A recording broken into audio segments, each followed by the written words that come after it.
Olá para você que acompanha a programação da TV Câmara e também da Rádio Câmara. Obrigado pela sua audiência e sua companhia mais uma vez. Estamos começando mais um programa Espaço Aberto e hoje o nosso tema é compulsão alimentar. E para debater esse tema, falar um pouquinho com a gente, estamos recebendo em formato virtual a Fátima Vasques.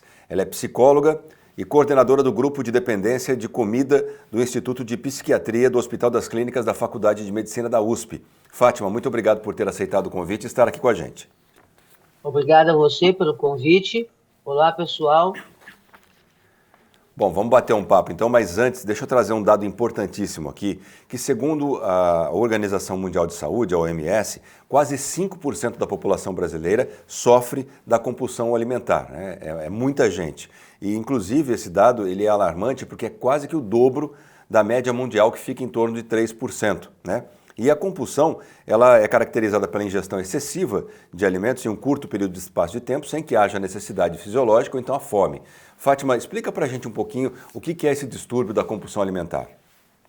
Bom, esse distúrbio da compulsão alimentar, ele pode estar presente em pessoas de sobrepeso ou pessoas obesas. Não necessariamente todos os obesos ou todos os indivíduos com sobrepeso têm transtorno da compulsão alimentar. Mas a gente sabe que o índice é muito alto frente a esse tipo de patologia. O transtorno da compulsão alimentar, como você já falou, ele o indivíduo come uma quantidade exacerbada de alimentos, pelo menos por mais ou menos vista em 2 horas, e esse excesso de alimento, a maioria das pessoas não conseguiria comer no mesmo espaço de tempo, tá? Um outro contexto muito importante é que o indivíduo tem uma perda de controle, ou seja, ele acredita que se ele começar a comer, ele não vai conseguir parar, né?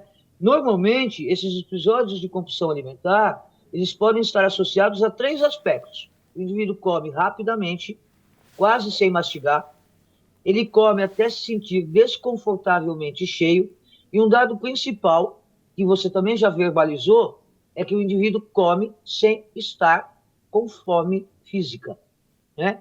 Normalmente a gente acredita que tudo isso esteja desencadeado por uma dor emocional. Como ele não sabe lidar com conteúdo emocional, ele acaba usando uma estratégia que a gente chama de compensatória, ou seja, ele vai comer para poder lidar com aquilo que o está incomodando.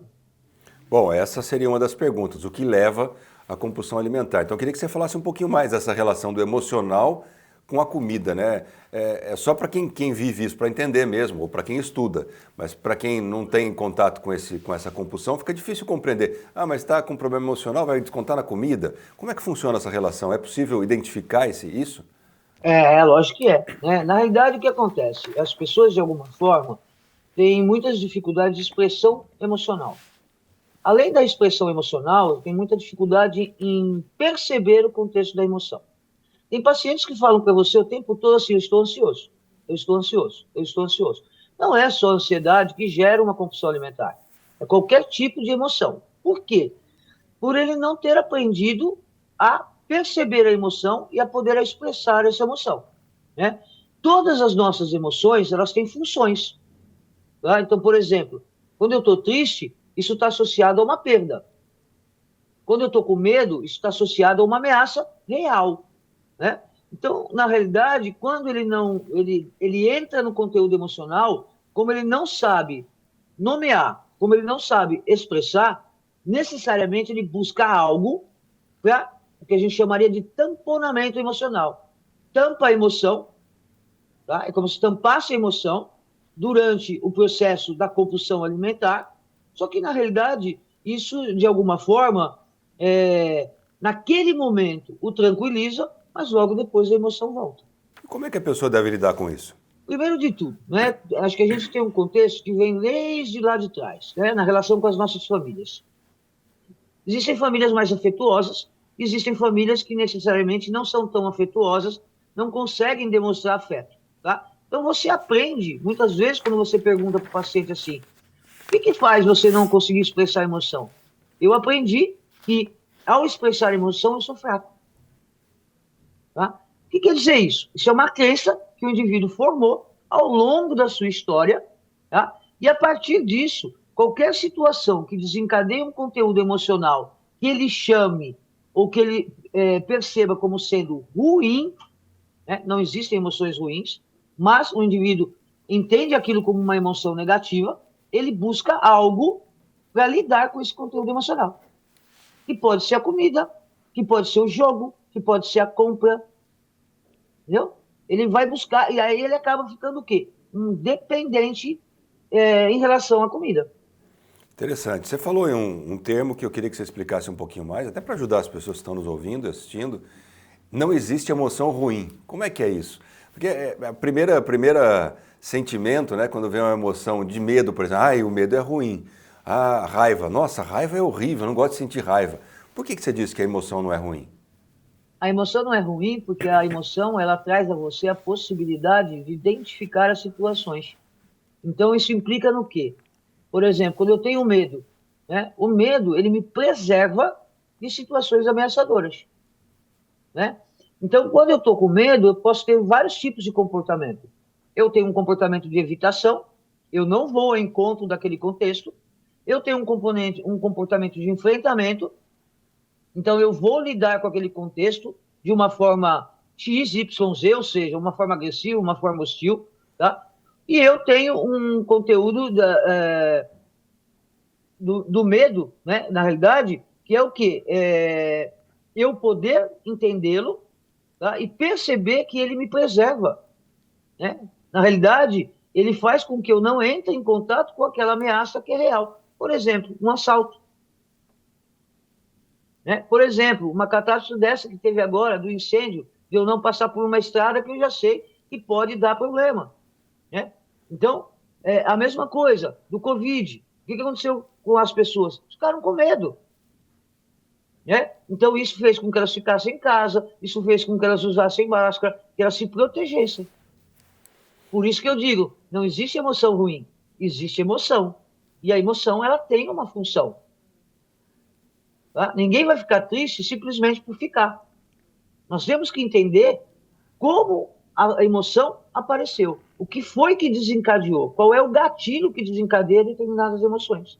Bom, você falou em gatilho, eu vou puxar para um outro tema que você também já falou aqui, Fátima, que é a questão da ansiedade, que também é uma emoção, é um momento da pessoa. Nós vivemos uma sociedade hoje que a ansiedade está presente demais, até pelas cobranças, pelos compromissos, pelas tarefas do dia a dia, a ansiedade virou uma moda, vamos dizer assim, né?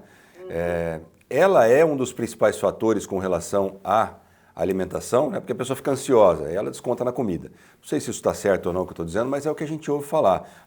Você falou até que não é só isso, né? Mas eu acho que a ansiedade seria o principal fator. E também nesse sentido, homens e mulheres, tem alguma diferença com relação à ansiedade? O homem fica mais ansioso, a mulher fica mais ansiosa e acaba descontando a comida? Fala um pouquinho sobre isso pra gente. Olha, na realidade, muitos poucos homens buscam atendimento psicológico para esse tipo de transtorno. Até porque os homens têm uma tendência a comer muito mais que as mulheres. Né? Então, é o que a gente chama de hiperfágico. Na realidade, tem muitos homens que também têm compulsão alimentar. Né? Agora, a gente fala da ansiedade. Né? A ansiedade vem do medo. Né? Então, o indivíduo fica ansioso e, na realidade, o que acontece com o indivíduo ansioso?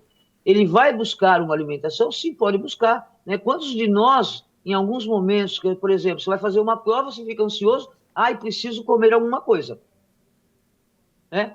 Então, você vai buscar algo para lidar com aquilo. Né? Agora, e a ansiedade, ela tem uma tendência o quê? A catastrofizar. O indivíduo antecipa situações de vida que, na realidade, ele não tem como comprovar. Né? Mas pode estar associada à compulsão? Sim, né? Como qualquer outra emoção, tá? Não é só ansiedade, não. Agora, na realidade, a ansiedade é igual a ameaça. Por que é igual a ameaça? Pelas expectativas que o mundo tem em relação a gente, a nós mesmos. Né? Então, será que eu vou dar conta? Será que eu vou ser forte o suficiente para lidar com isso? Né? Isso gera uma ansiedade. Será que eu sou capaz? Né? Querendo ou não, de uma forma geral, as pessoas buscam que a gente se torne o quê? Pessoas capazes de desenvolver tudo. E isso pode gerar ansiedade, né? Porque o mundo hoje pede para a gente o quê? Ser cada vez mais o quê? Proativo. Sem dúvida. Diante de tudo isso que você falou, Fátima, é uma reflexão, né? É, o principal, você já falou também sobre isso, mas uma das principais consequências da compulsão alimentar é a obesidade. E a gente sabe hoje que a sociedade também tem padrões estéticos. E também a questão de saúde, né? A questão de saúde é algo importantíssimo. Mas então lá, a pessoa chegou depois de não perceber que tinha essa compulsão, né? Porque eu não sei se isso é fácil de perceber também. É fácil, já vamos entrar nessa questão. É fácil perceber como é que a família também está inserida nesse papel de observar e encaminhar para um tratamento, Fátima. Olha, na realidade, o que acontece? Toda vez que o indivíduo tem uma compulsão alimentar, na verdade, ele tem um sofrimento. Muitas vezes, nem a família que traz, muitas vezes vem a própria pessoa buscar ajuda, tá? Porque eles têm sentimento de vergonha, eles têm sentimento de culpa por ter comido tanto, né? Eles têm dificuldades, por exemplo, de estar em locais sociais, né? Na realidade, porque eles têm medo de perder o controle, né? Então, na realidade, todos esses contextos levam o indivíduo a perceber que ele tem algo que não é natural. Tá? E eles vêm buscar. Agora, evidentemente, quando você pega um indivíduo com transtorno da compulsão alimentar, que, lógico que o transtorno da compulsão aumenta a obesidade, sem dúvida, porque ele pode ter N compulsões ao longo da semana e automaticamente ele vai ganhar peso, porque a quantidade que ele come é exorbitante, né? A família, muitas vezes, acaba... por quê? Desculpa, vou voltar um pouquinho. Normalmente, esses pacientes tiveram obesidade na infância. Tá? É muito difícil o indivíduo não ser obeso na infância, né? E a família, de alguma forma, coloca para a pessoa, né? Ah, você precisa emagrecer, veja como você está, né? Não dá para continuar assim, né? Se você continuar desse jeito, ninguém vai querer você. Então, na realidade, a família acaba, de alguma forma, reforçando o movimento no paciente. E, automaticamente, tem famílias que são muito ligadas à estética, que é o grande boom hoje, né? Na realidade, né? A relação do ser magro, né? Quanto mais magro você tiver, mais magro você é feliz. Quanto mais magro você tiver, você vai ter sucesso. Isso não é a realidade, né? Mas as pessoas acabam acreditando nesse movimento. Então, a família, muitas vezes, acaba fazendo com que esse paciente não consiga lidar com isso, né? E cada vez mais ele vai em busca do quê? De satisfazer uma necessidade emocional. É como se fosse um ciclo, né? É como se fosse um ciclo. Ele entra no ciclo e ele, né? Como é que começa esse ciclo? Normalmente, tá? O indivíduo tem um contexto com a imagem corporal e com o formato do corpo. Peso e formato do corpo, tá? O que acontece? Ele começa a fazer dieta, né? Muitas vezes eles fazem dietas restritivas, muitas vezes eles fazem dieta, tá? Quanto mais dieta você faz, maior possibilidade você tem de compulsão alimentar. Por quê? Por quê? Porque, na realidade, a dieta, ela restringe a alimentação. Tá? Então, você não pode comer pão. Tá? Você não pode comer carboidrato. Né? Então, o indivíduo começa a fazer isso. Imagine um indivíduo obeso, que de manhã cedo ele come, por exemplo, uma quantidade, 2 pãezinhos, 2 xícaras de café com leite, depois ele come uma fruta, depois ele come torrada com geleia. Aí ele passa por uma dieta. Você só pode comer um pão de forma com creme X. E vira um sofrimento para ele. É lógico que vira um sofrimento, porque até chegar a hora do almoço, ele já está exacerbadamente com fome. Né? Aí ele vai comer o dobro. Né? Então é aquela coisa da dieta que o indivíduo começa na segunda, termina na segunda e volta na semana seguinte. Tá? Então, toda dieta pode levar a um transtorno da compulsão alimentar. Ou melhor dizendo, toda dieta pode? Não. Todo transtorno alimentar começa com uma dieta. Perfeito. O assunto é complexo, né, Fátima? São situações que só quem, como eu falei já, só quem passa mesmo é que sabe de tudo isso. Agora, tem um fator que vai entrar aqui na nossa conversa, que são as cirurgias bariátricas, né? Que todo mundo já deve ter ouvido falar. Quem chega num peso de obesidade, ele pode submeter, inclusive pelo SUS, oferecido pelo SUS hoje, a uma cirurgia que pode ser de redução de estômago. Existem outras técnicas em que a promessa é que o indivíduo vai emagrecer. E realmente, depois do procedimento, ele não consegue comer quase que nada, tem que tomar líquido por muito tempo, ele acaba emagrecendo. Mas em muitos casos, Fátima, a gente vê, eu inclusive tenho amigos que já passaram por isso, que depois de algum tempo, às vezes um pouco mais longo, alguns muito rápido, retornam ao peso original antes da cirurgia ou até mesmo muito mais do que tinha. Por que isso? Dá para entender essa questão? Poxa, a pessoa foi lá, conseguiu atingir o objetivo e de repente está de novo, né? Isso demonstra, né, pelo menos é o que eu tento imaginar aqui, que existe uma relação muito importante entre a obesidade e o cérebro, né? A mente da pessoa. Sim, existe, evidentemente. O que acontece com essas pessoas normalmente, tá? Normalmente são pessoas obesas que podem ter o transtorno da compulsão alimentar. Se o transtorno da compulsão alimentar não for tratado, tá? Existe uma possibilidade pós-cirúrgica, porque o cérebro não entende ainda que ele não pode comer, tá? Então, no primeiro momento, o que tem? Você vai tomar líquido, né? Tem gente que toma leite condensado. É Certo? complicado, né? É complicado. Tem gente que depois da cirurgia não pode,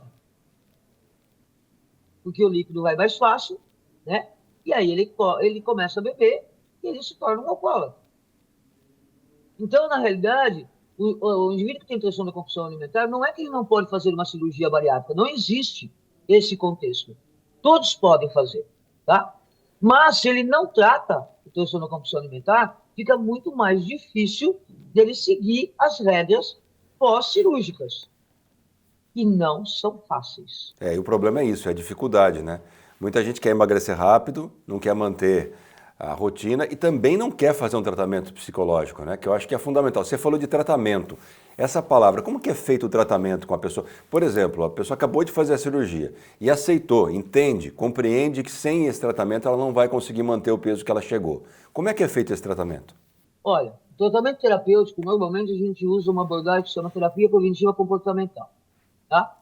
A terapia cognitiva comportamental, ela tem como base, tá, a forma que o indivíduo significa situações da sua vida, né? Ou seja, a forma que eu penso sobre aquilo me gera um conteúdo emocional e me gera um comportamento, tá?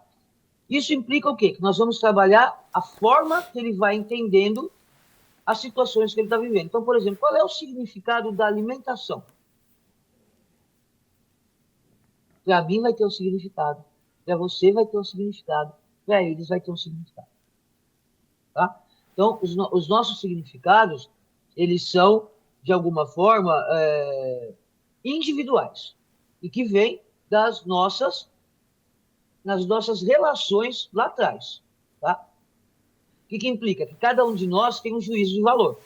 Uma visão que eu tenho de mim, uma visão que eu tenho do outro e do mundo e uma visão que eu tenho de futuro, tá? Esses juízos de valor é que, na realidade, vão atuar na sua forma de significar situações. Então, primeiro, como é que ele significa comida? Alimentação. Eu significo como sendo uma forma de me manter vivo. Tá? O alimento faz com que eu sobreviva e possa estar aqui hoje. Tá? Eles entendem, por exemplo, tem muitas pessoas que falam: o que é o alimento para você? Ah, o alimento para mim é lidar com a minha emoção. Ah, o alimento para mim é saudável. Ah, o alimento. E vão dando vários significados.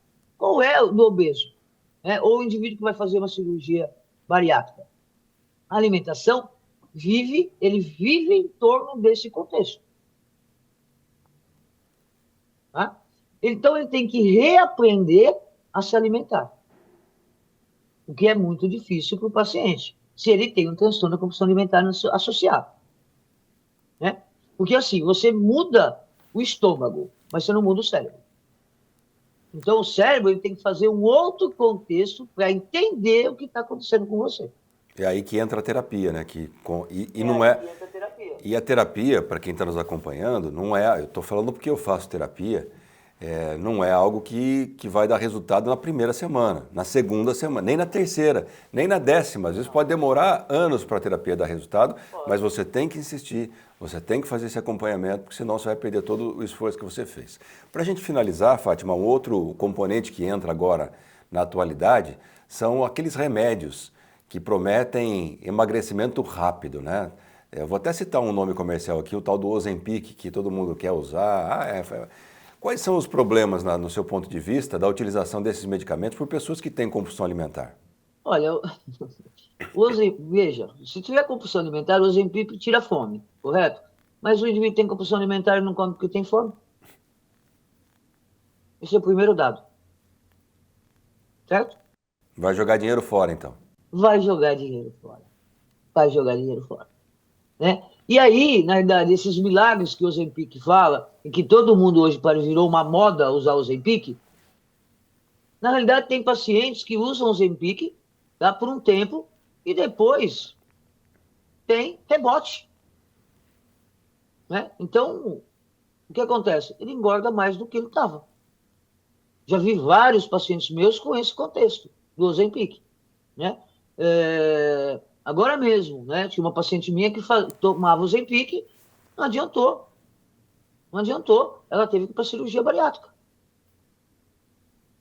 Né? Porque, na realidade, o papel dele é para diabetes, o papel dele não é para emagrecimento, né? Agora, só para a gente concluir aqui, Fátima, estava imaginando aqui, a gente fala de bariátrica, de Ozempic e de terapia. É possível o indivíduo que, eu não sei se no início, né? Você percebe que está no início de uma compulsão, mas quando é que liga o alerta ali? Ó? Porque a pergunta é possível apenas com a terapia reverter um quadro de obesidade a uma pessoa que tem compulsão alimentar? Normalmente não.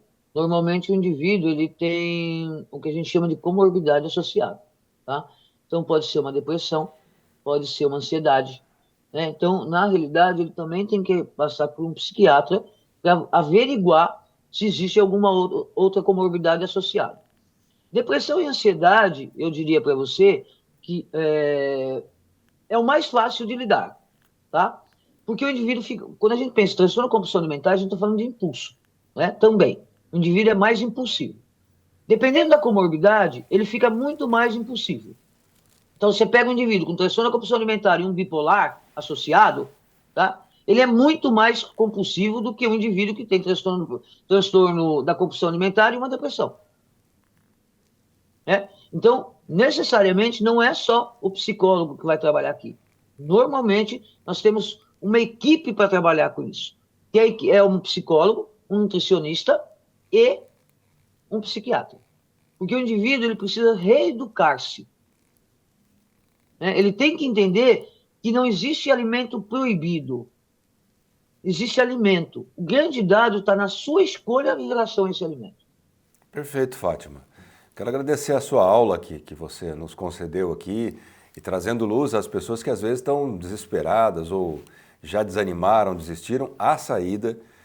Eu acho que essa última resposta da Fátima aqui trouxe uma luz muito legal sobre isso, porque não adianta só fazer uma coisa, tem que fazer tudo junto. Tem que ter terapia, tem que ter psiquiatria envolvida, tem que ter a nutricionista, se for o caso, uma cirurgia, mas não desista e tem que ter força de vontade acima de tudo. Fátima, muito obrigado pela sua participação com a gente aqui. Obrigada por esse momento. Obrigado a Fátima e a você que acompanhou essa entrevista pela sua audiência e até a próxima.